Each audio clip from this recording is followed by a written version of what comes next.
परळीमध्ये तरुणाला अमानुष मारहाण करणाऱ्या टोळक्यातील समाधान मुंडेची कथित ऑडिओ क्लिप व्हायरल झाली आहे।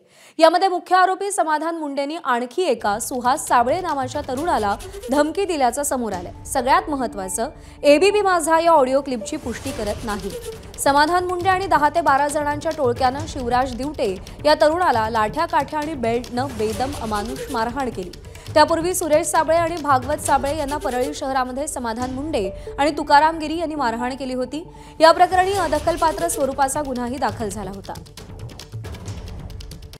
सुहास साबळेला त्याच्या घरापासून ते आमचं साईनगर आहे तिथपर्यंत त्याची दिंडी मी स्वतः काढणार आहे।